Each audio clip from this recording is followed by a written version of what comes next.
Our second speaker this morning is Julie Martin, and the title of her talk is Working Together, Artists and Models in Montparnasse, 1880 to 1930. So, as you can tell from the title, we're going to be taken back in time slightly to learn about the context in which these two artists came together in 1929. Julie Martin is an independent scholar and writer, born in Nashville, Tennessee in 1938.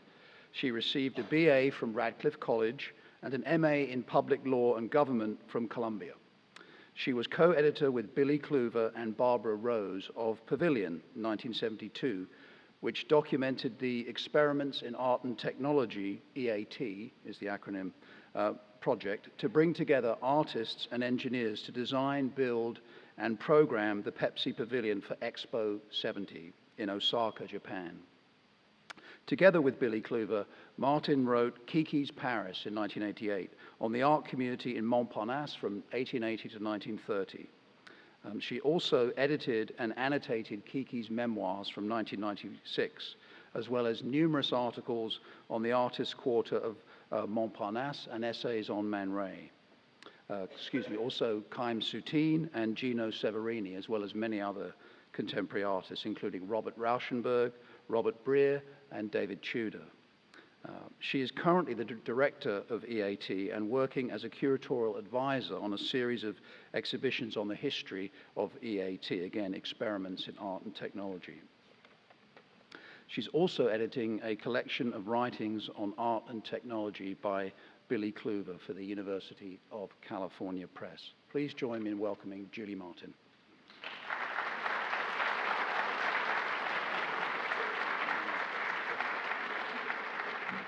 The artist communities in Paris developed after Napoleon ejected artists from their studios in the Louvre when he brought back loot from his various military adventures and wanted a place to show them. So artist communities developed on both sides of the Seine, in Montmartre and in Montparnasse. Montmartre is perhaps better known as the home of the Impressionists, who were the first artists to break from the academic system of art and began to experiment. But today we're going to talk about Montparnasse. As we see from the map on the right, the left bank of the Seine developed much more slowly. Urbanization came much later. And in this map of 1670, you see a small hill, Mont de Parnasse. You can see it. And this is where students from the Sorbonne came to declaim poetry, ergo the name Mont de Parnasse, and other nighttime activities. We see farmers, duelers, and other activities going on in this rural area of Paris.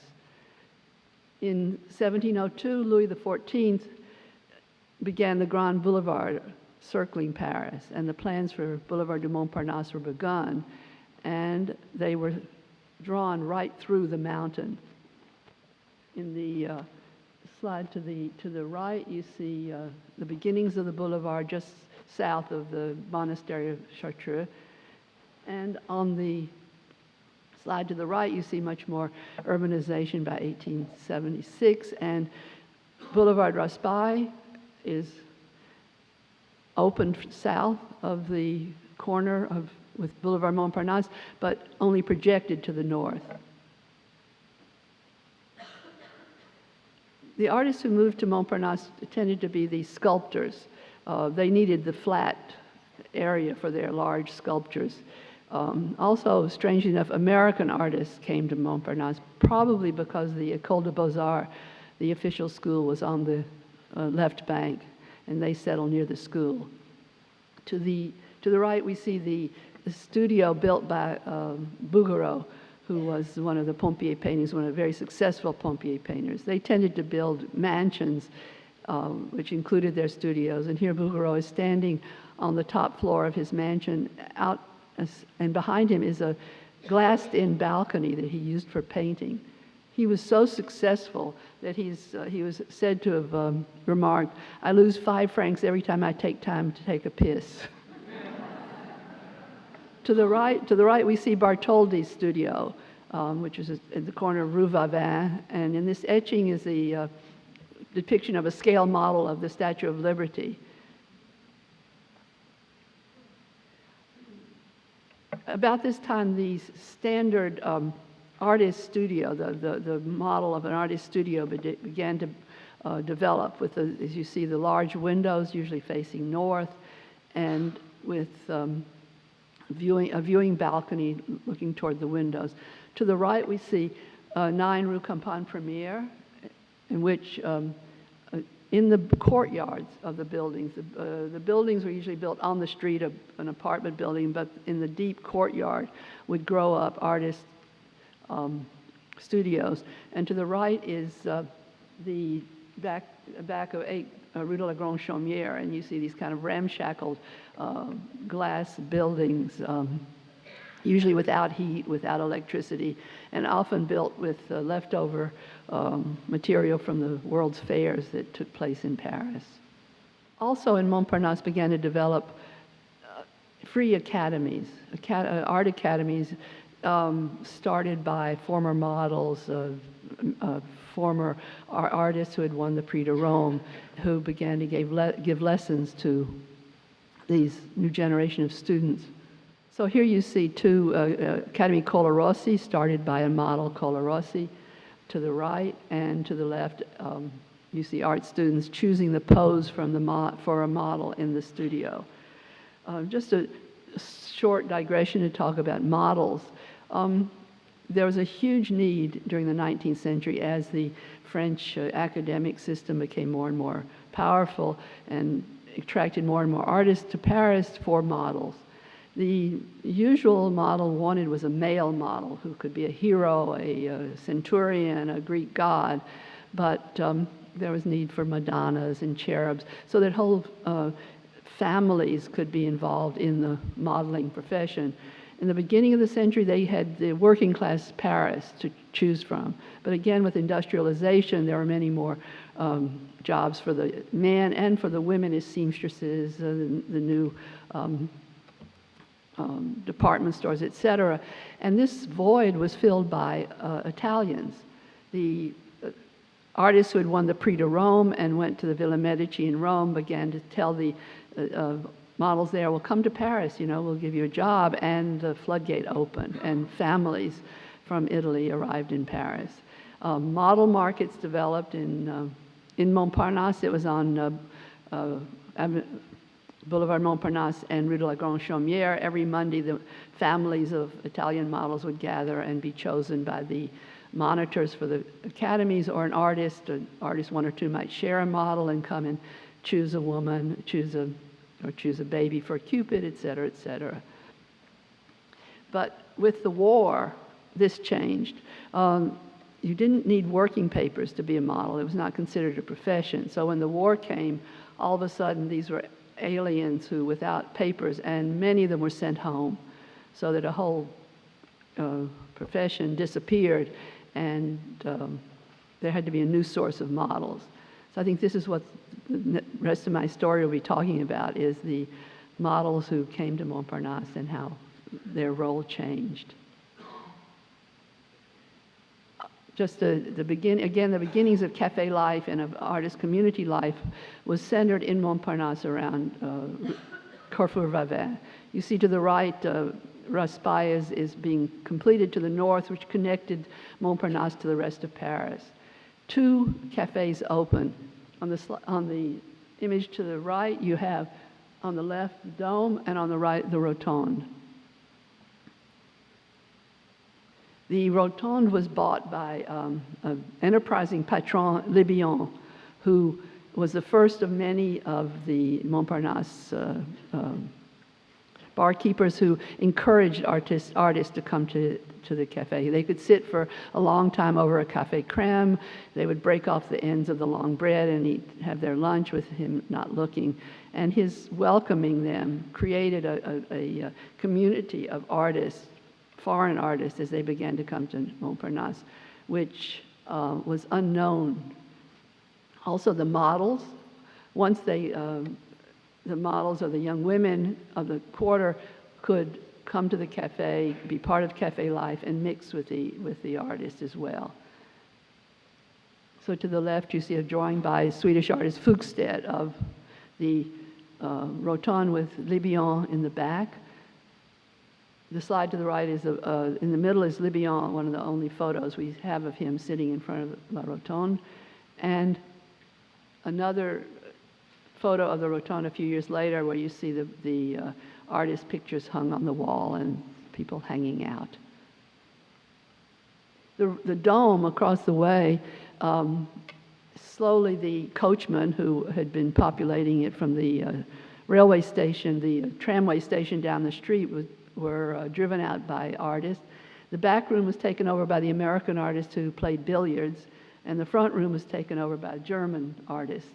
And one of the most famous ones arrived in 1905, Jules Pascin. You see him on the top slide lounging on the terrace, and on the bottom slide you see him with William Ude and artist Poorman and Bondi.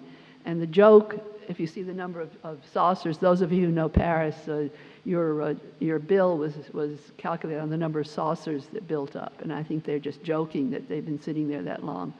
And Pascin himself is drawing. He drew all the time. Everywhere he was drawing.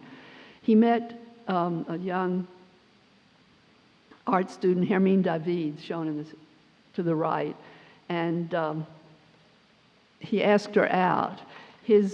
His reputation for debauchery and nudity was quite well known, and her mother sewed her into her corset for their first meeting, but to no avail. They became lovers and soon moved in together. And in what began to happen in artists of this era, she became one of his favorite models, and the sort of depiction of their domestic life and of her in various phases of their domestic life was repeated again and again. Particularly so when the war came, he fled to America because he was Bulgarian and didn't want to be conscripted into the army. And in somewhat isolation in America, there are many, many depictions of Hermine. And here you see an assortment of his paintings of Hermine. Another artist, Per Krohg, on the right, was a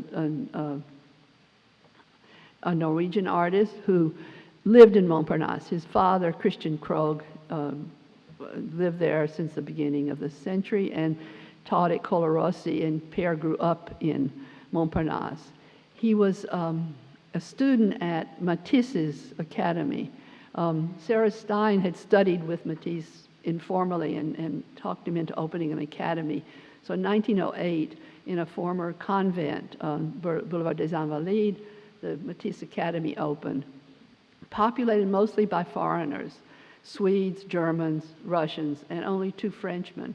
And to the right, you see Matisse sitting with his students in a class picture of 1910. One of the models who modeled at the Matisse Academy is Lucie Vidil.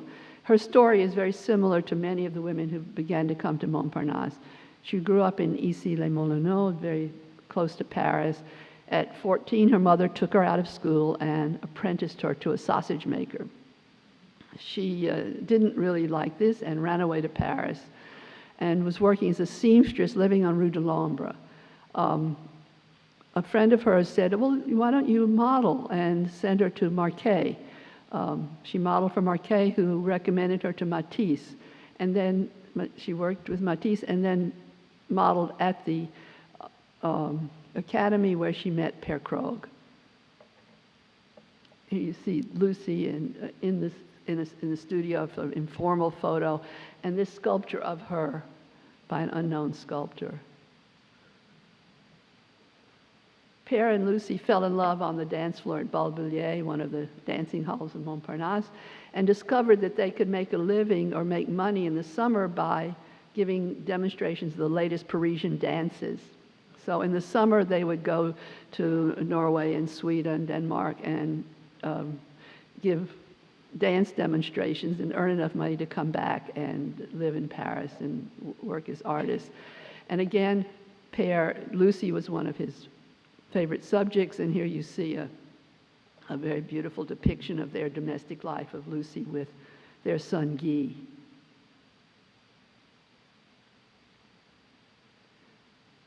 Modigliani came to Paris in 1906, but settled first in Montmartre.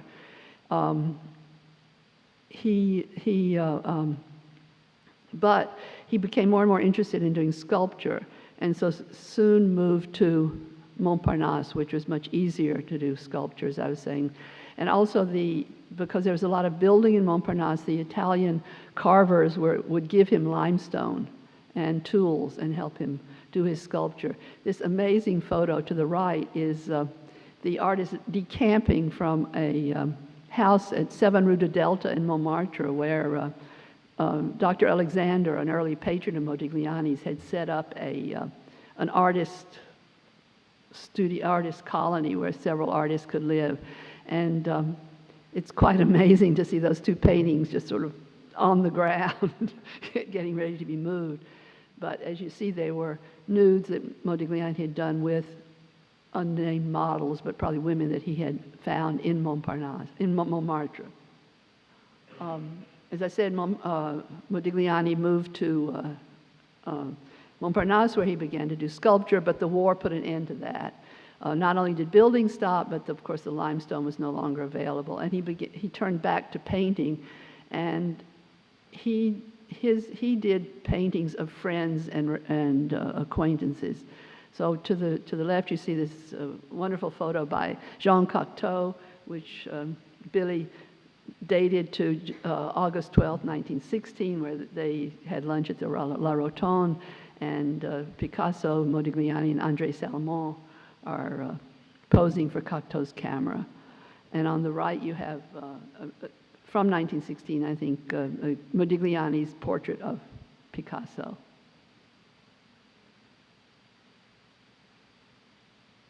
In 1917, Modigliani did a series of les grands nudes, beautiful nudes. Leopold Zborowski, who had taken him on to try to help him, found models for him, let Modigliani paint in his studio, and this incredible series was done. The models we don't know who they are. There are women who modeled, but who Zborowski found. When Modigliani showed them at Barrett Weil the first night, the police commissioner, whose office was across the way, was outraged and insisted that the show be closed because, as he said, those models have hair. Just much too provocative.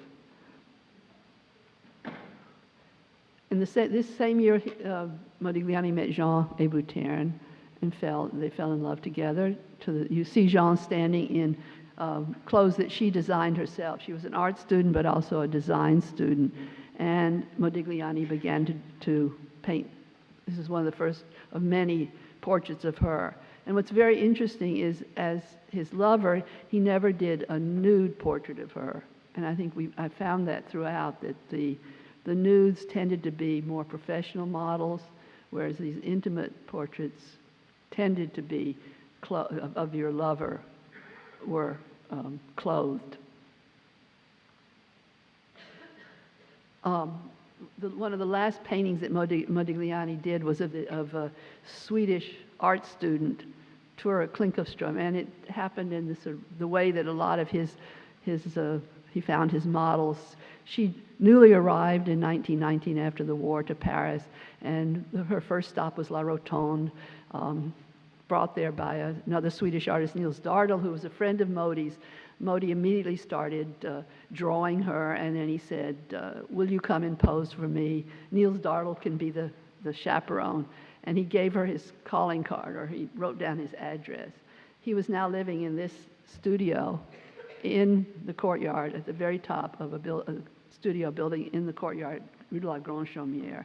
Very small, 2 rooms. He and Jean were living there. And Tura came several times and posed for him, and this is the portrait of her. As she said, he gave me El Greco lines, and it didn't look very much like me. Unfortunately, this story ends in tragedy, which began the 20s. Modigliani, not in very good health in general, became very, very ill in January 1920, and Ortiz de Zarat, a friend of his who'd been away, found him and Jean huddled together in their studio, no fire, no coal, and he was rushed to the hospital, but he died 2 days later. Jean, whose family had completely disapproved of her going together with not only a Jew but an artist, came and took her home, but that night she threw herself from the 5th floor bedroom window and died. They were buried on the same day, but separately. Finally, the family relented, and now they are in adjoining graves. But the war was over. The privations, the hardships, the lack of coal, the lack of food slowly began to disappear, and Montparnasse sprang to life. As soon as people could, the artists began to come back. As I said, Tour Dartle arrived in 1919. Other artists began to come, and the terraces of the cafes filled up. You see the dome in probably 1924. Closerie de Lila at the other end of Boulevard Montparnasse, and the artist balls began. This is an announcement for a ball by André Lott, and which promises a bal costumé with special cocktails done by Kisling.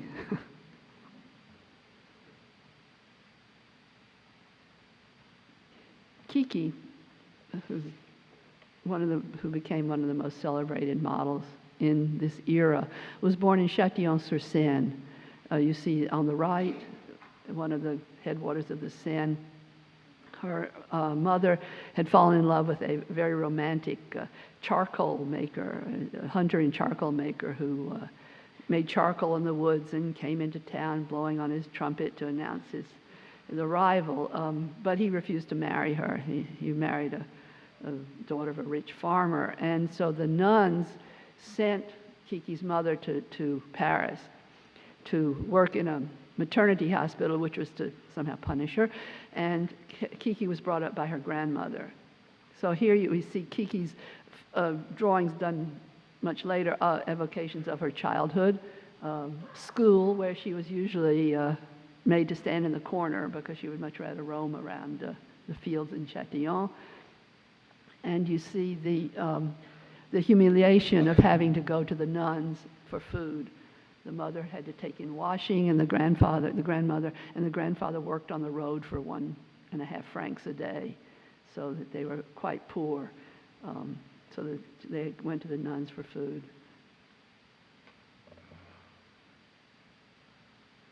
But this era, which I love about it, just to point it out, you can see the depictions of the reality. So you see the steeple of the church that you can also see in the postcard.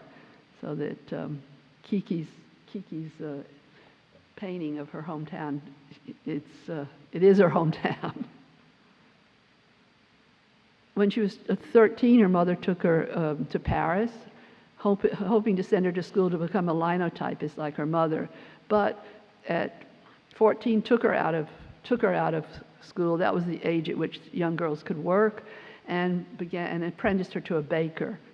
So the baker, unfortunately, as she said, that he was as lewd as his wife was cruel to her, and she ran away and began a series of low-paid jobs. But Kiki avoided becoming a prostitute, avoided the easy possibility of becoming a prostitute, which happened to many young girls who came to Paris from the country in those days. She gravitated to the artist community. Her first experience was an older sculptor who lived on the same street as her mother asked her to pose, and she began to pose in his studio, and her mother heard about this And the third day burst into the studio with a very melodramatic, "You're nothing but a whore, how can you do this? And you're no daughter of mine." And this underscores this kind of ambiguity that did exist between prostitution and modeling nude. The French did have this kind of layer of prudity that surfaces from time to time. Didn't bother Kiki. She knew what she wanted to do and continued to search out artists, found young artists that she said, we would go home and eat and pose all night, and they had as little food as I did, but we were happy. So this is the first photo we see of Kiki. It's from a larger photo of July 14th, 1921 on the terrace of the Rotonde.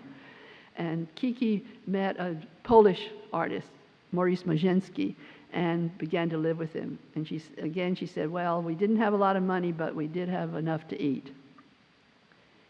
To the right is his portrait of her. The first portrait is before she cut her hair. It's a very kind of 19th century. But you begin to see the famous profile, which we'll begin to see more of. Kisling, Moïse Kisling came to Montparnasse from Poland and immediately became a center of activity in Montparnasse. One of his most famous exploits was a duel. He and another Polish artist had some question of honor, and they challenged each other to a duel. Diego Rivera was, you can see him just in the back. You can see him, I think, right there. He was Kisling's second, and there's this furious duel covered by the newsreels, and Kisling suffered a cut on the nose, which he said, that's the fourth partition of Poland. He, one day, he liked to have people around when he was painting, and it was very convivial. One day, into his studio walked a young art student whom he said, within half an hour, I made her understand the attraction I felt to her.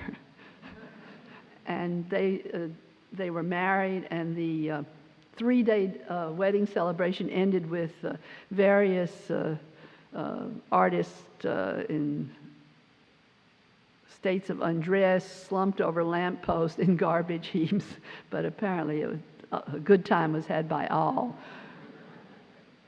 And you see then on the easel in his studio is a portrait of René. Again, the artist begins again to paint the people close to him.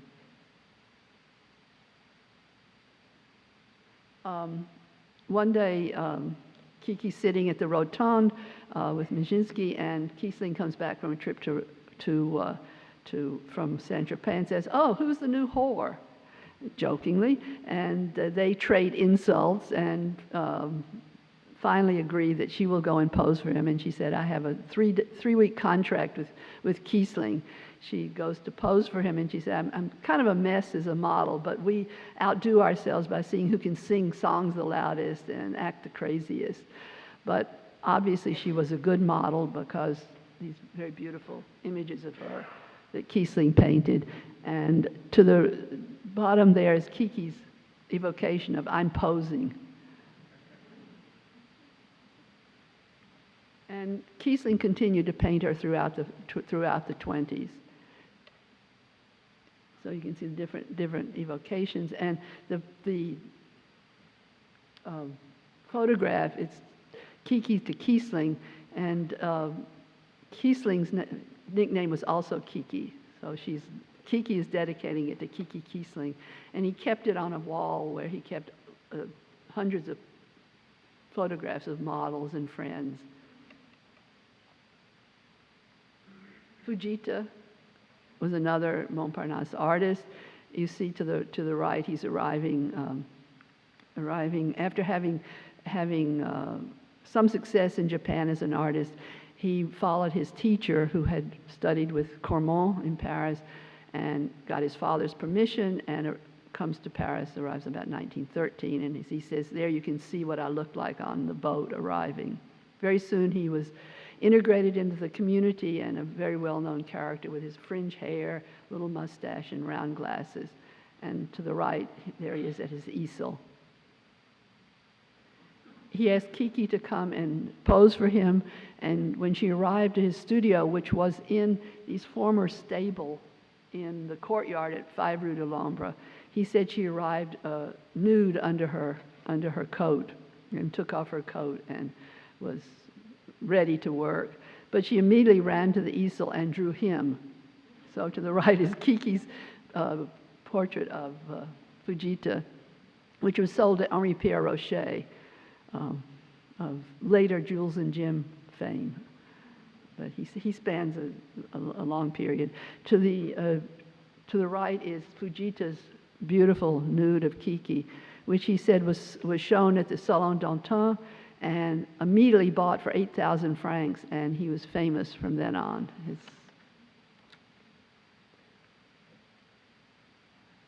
One day, a young woman, Lucy Badul, we see Lucy there, came to La Rotonde, took one look at Foujita and fell madly in love.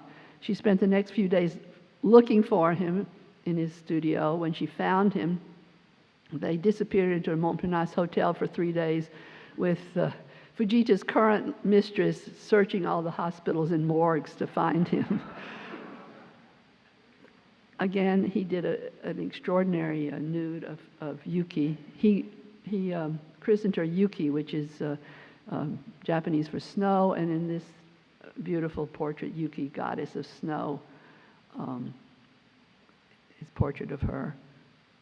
He, as I say, he was extraordinarily successful with his pale nudes, but he also was painting society women, the Comtesse de Ganay to the left, and the poetess Anna de Noailles to the right. Man Ray, our kid from Brooklyn.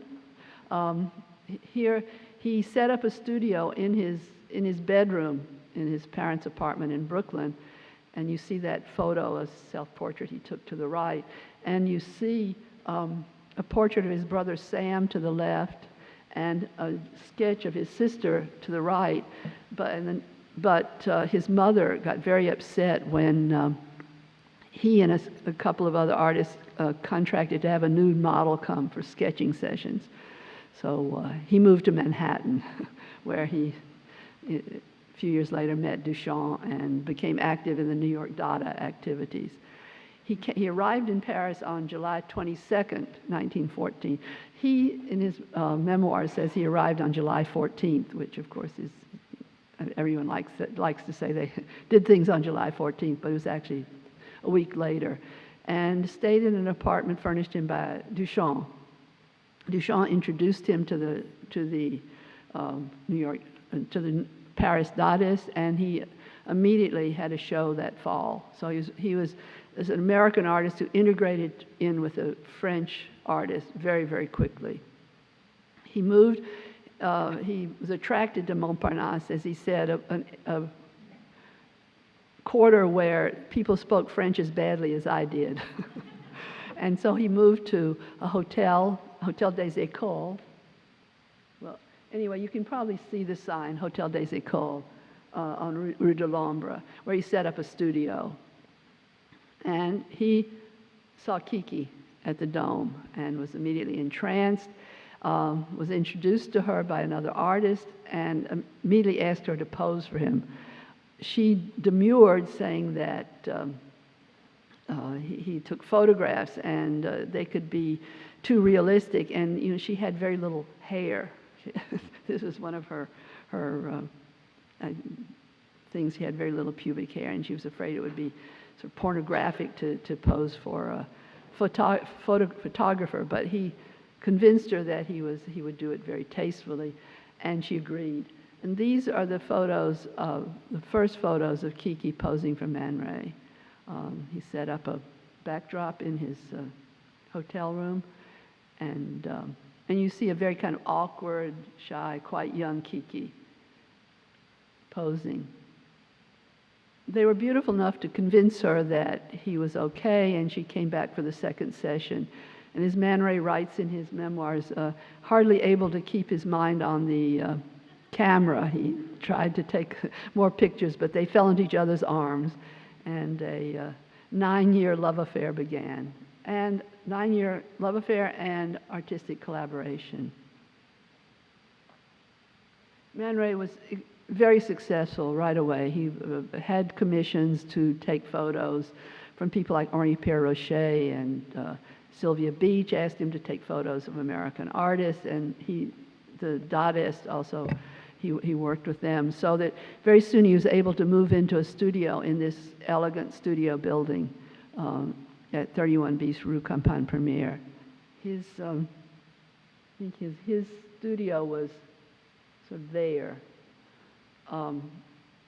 And you see him to the right, standing at the foot of the stairs in his studio. As he said, he set up his darkroom upstairs, and Kiki would stay very quietly in the bedroom next to the darkroom while he entertained clients or took pictures downstairs. You also see on the wall paintings from New York, and interestingly enough, a rayograph of two rayographs, thanks Stephen. One of the fern is very prominent. We see he began to take pictures of a very elegant, languid Kiki. And I think things shifted with Kiki and with Kiki's Man Ray's work together, because they began, first it was photography, although he painted one portrait of her. Mainly they worked in photography and in film. And Kiki just seemed to take to this medium and work with him on it as if she was born to it. Also, if you see in the rayograph at the top right, as you know, a rayograph light is exposed onto photographic paper. How Man Ray, the eternal bricoleur, set that one up, and how Kiki was able to, hold a kiss over this paper. It really shows an ingenuity on both of them's parts. And then on the bottom slide is a frame from Man Ray's first film in Paris, Retour à Raison. Again, it's shadows on Kiki's torso, mixed with, as he called it, a rayo film, tacks, pepper, other little objects put onto the unexposed film, so her body is interspersed with that. And then this was shown at a Dada evening, Okura Barbe, in 1923. Kiki met Thérèse Moore, you see her to the left, who was a gymnast who came to Montparnasse, again attracted to the artist community. And she and Kiki became friends, although they were very different characters. Thérèse very disciplined and forceful. Robert Desnos gave Thérèse the name Thérèse, 13, as a kind of pseudonym, which she liked because it gave her an anonymity from her bourgeois family. And you found this repeated in the women that came to Montparnasse. Often they would take other names because they're just to shield them from the scrutiny of their families. They wanted to live a free life in the artist community. You see the ball photo with Kiki and Thérèse to the right.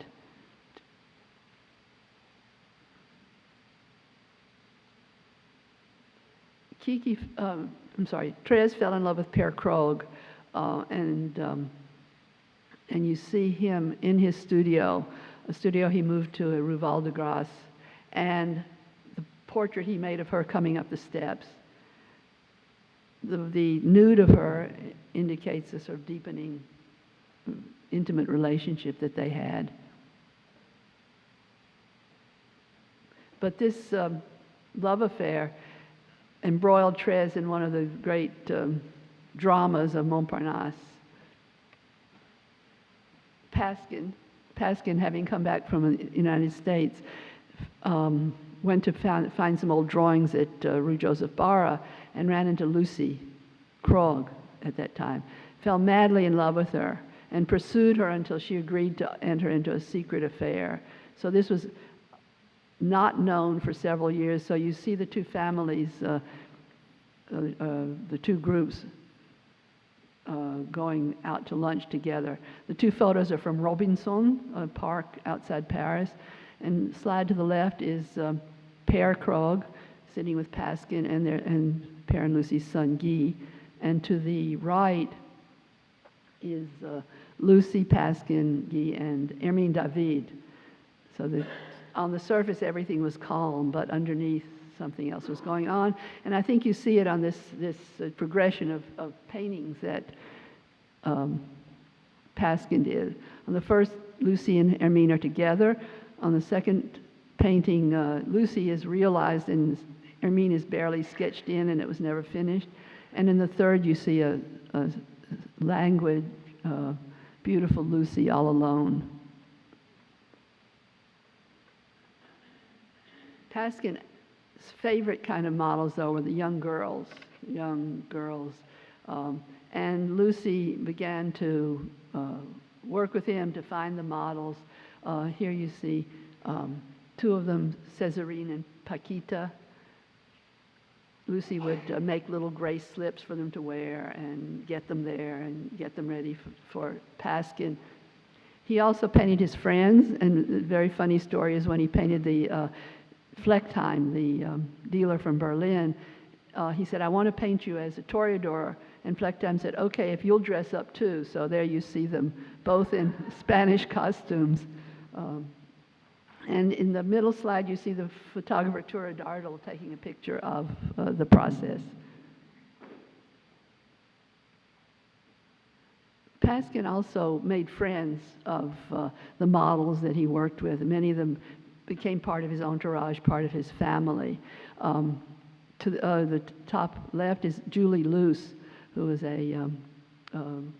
from Montmartre, a black woman who made her living appearing in the restaging of a play that continually was redone in Montmartre called The Last Train at 5:49. She had a bit part, but it was enough to keep her going. Her daughter, Simone Luce, who's in the middle slide, would babysit for Guy and run errands for Pascin, but also posed for paintings. Claudia and Zina. Claudia is in dark hair. Her mother in Montmartre was taking all her money and not letting her have any freedom, and Lucy took her under her wing, and Claudia again became part of the family, running errands, helping out, this kind of thing. Pascin loved to have people around him. When he finished painting, he would take 20, 30 people to dinner in Montmartre. And also, they began to go for trips along the Marne. To the right is the whole group sitting on the bumper of a car that took them down to Chelles, which is along the Marne.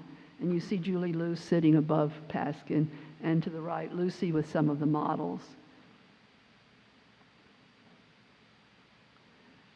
The first nightclub in Montparnasse, which opened, was the Jockey, by a jockey named Miller and American painter Hilaire Hiller. And Hilaire Hiller painted the cowboys and Indians on the facade. The New York Times took the picture to the top where you see the American group of artists gathered. You see, of course, Man Ray with his funny Kodak, he said. Kiki. You see Cocteau, Zara, Ezra Pound, the whole group. And below, the Jockey at night. The artists themselves began to perform. Kiki, in particular, singing her sort of obscene bawdy songs in a very monotone, innocent way, was a total hit. To the right, Man Ray took this picture of her as she must have appeared at the Jockey, and Trez had made her these flouncy petticoats, which she would raise just enough for people to see that she was wearing nothing underneath. As Kiki said, soon tout Paris came to the Jockey, and limousines were lined up along the boulevards at night.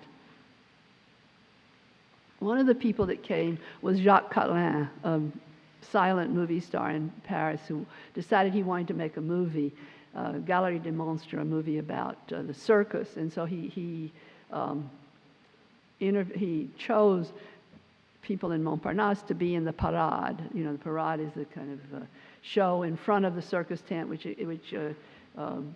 entices people to come into the attractions. And so Kiki plays herself. You see her in the top left slide. Buffalo, the ringmaster's announcing her, and she's dancing. And she's dancing. The woman in the lower slide is a woman called Flossie Martin, who came with the Hoffman girls and never left. So she was.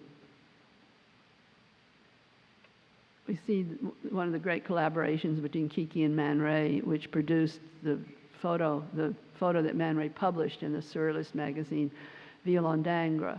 But it's very interesting to see that they tried different poses, and we found at least two.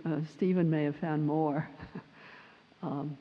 but you see them working together, and finally Man Ray came up with the final one. And of course, Violon d'Ingres has a lot of overtones.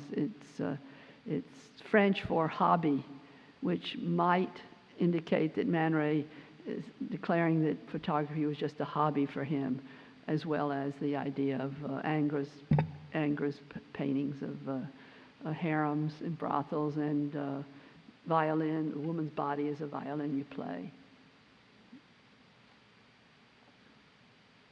The same year, 1924, Léger asked Kiki to be in a film, Ballet Mécanique.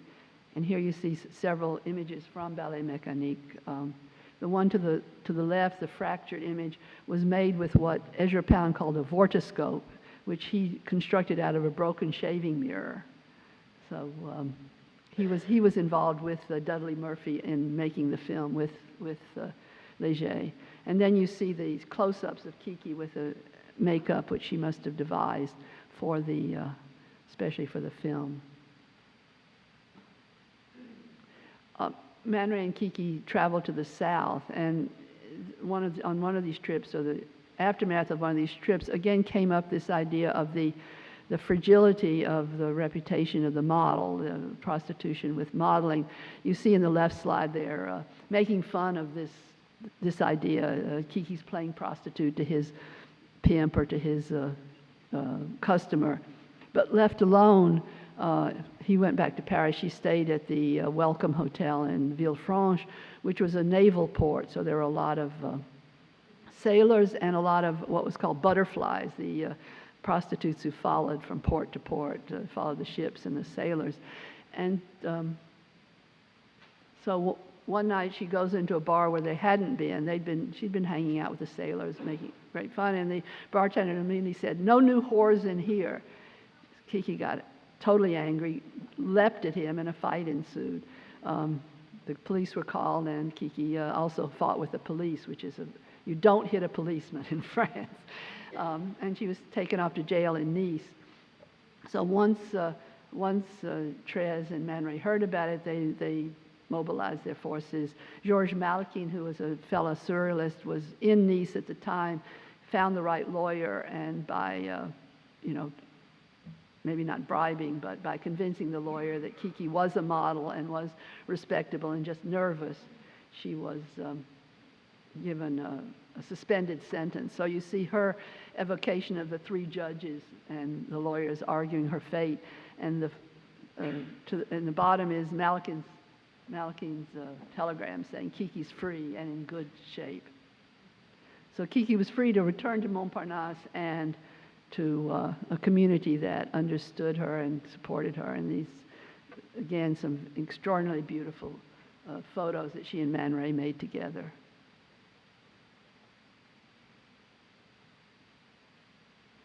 That same summer, in 1926, Man Ray had made a film, Imak Bakia. It was commissioned by Wheeler, a rich American. And when he came back to Paris, he used Kiki for the ending. First, there's Kiki's eyes in the frame to the right, are eyes and headlights. In the frame to the right, he painted eyes on Kiki's eyelids, so as she slowly opened her, it went from open eyes to open eyes, and that ended the film. This is the other great collaboration that Man Ray had with Kiki. I think that these photos, the photo posing with a ballet mask, may have been Man Ray's idea maybe for an announcement of his show at the Surrealist Gallery, which was this year. And he was trying out ideas. Again, there are different possibilities of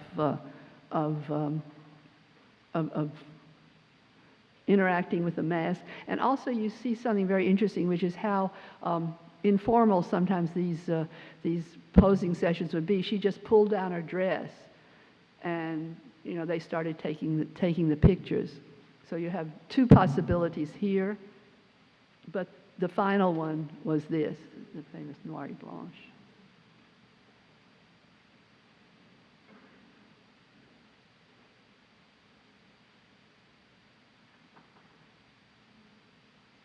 Kiki herself began to paint in this sort of heady, free atmosphere of Montparnasse, and we see her to the left sketching somebody who's probably out of the frame, and we see one of her watercolors. She painted friends, and also documented her life, but also sort of fantasy scenes. This very luxuriant picture of nudes with low-hanging fruit and beautiful river. On the left is her portrait of Man Ray, with his camera in the background, and to the right, Jean Cocteau.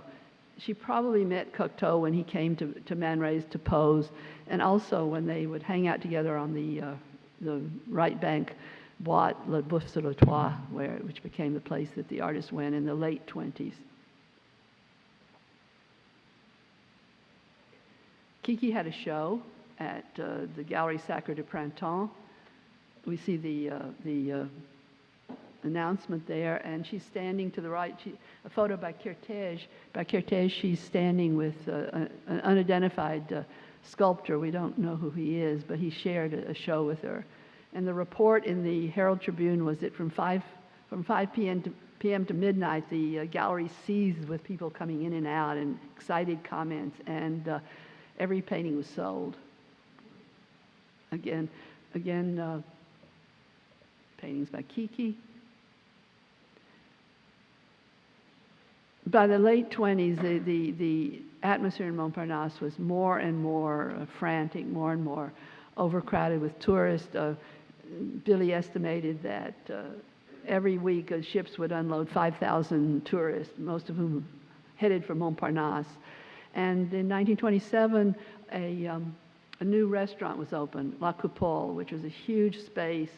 Lafont decided he would try a huge space, and it opened on December 30th, 1927.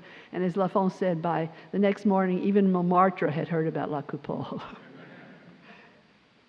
The artists liked the American bar to the left there, and this would be toward the end, this would be their hopping off point. The new women that began to come to Montparnasse, you see Irene Zurkinden and Merit Oppenheim from Switzerland. Zurkinden was entranced by Paris of Toulouse-Lautrec, and would, every time she sold a painting, she would hire a horse and carriage and have them and drive through the streets of Paris thinking she was there in the 19th century. Of course, Merit was a very different personality, met the Surrealists, became involved in the Surrealist movement, and here's one of Man Ray's famous photos, a series taken at a printer's, where she and he worked together to do these, interacting with the press and with the ink. The other two other women who came, Jacqueline Godard, who was the daughter of a sculptor, but she came to Montparnasse late, tall, statuesque, kind of modern kind of person. These photos by Man Ray again show his fascination with her and his ability to capture her uniqueness.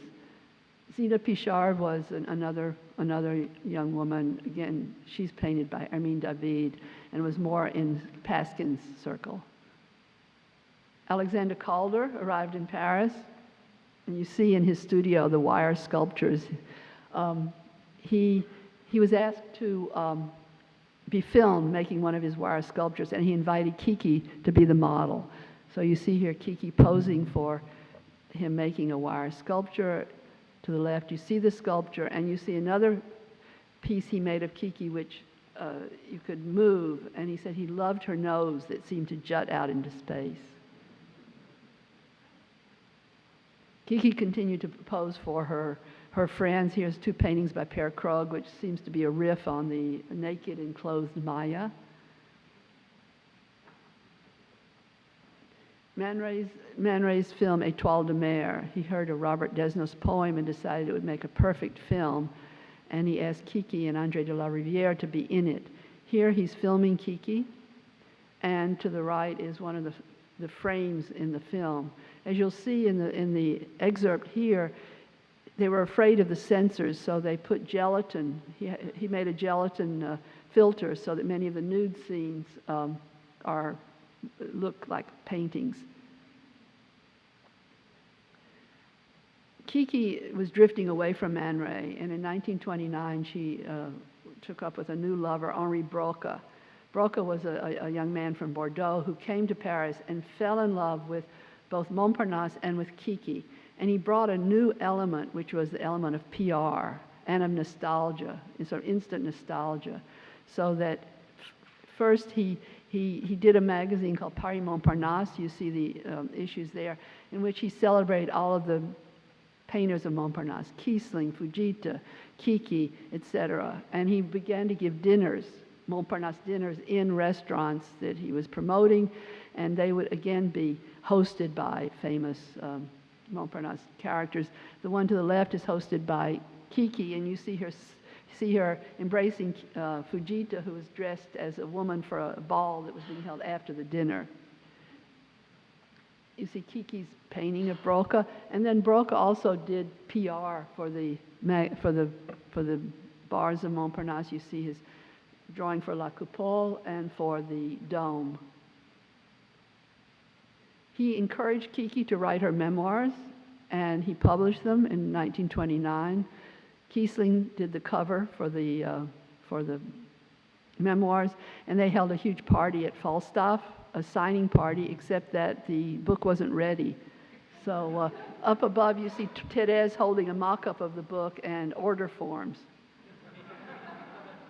But we did have a copy of one of the books, and there's Kiki signing, drawing her profile and signing books to the bottom right.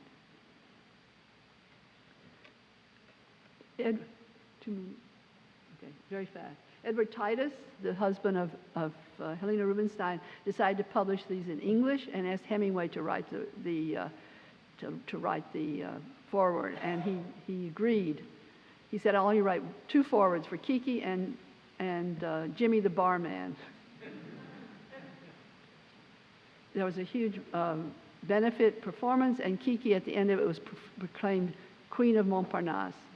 And this postcard of Kiki was made and sold in the thousands. The frantic life could not go on, and of course with the crash, the artist community in Montparnasse changed inexorably. There were deaths, there were suicides, people left, but Kiki persisted. She had a new lover, she and André Larocque, who'd been a tax collector but who soon quit to accompany her. She began to sing in the boîtes. Man Ray took that publicity photo. Kiki came to him and asked him, he took the photo of her. And to the right is a photo by Brassai of Kiki with an adoring. So Kiki remained, and she remains the symbol of this incredible time in Montparnasse.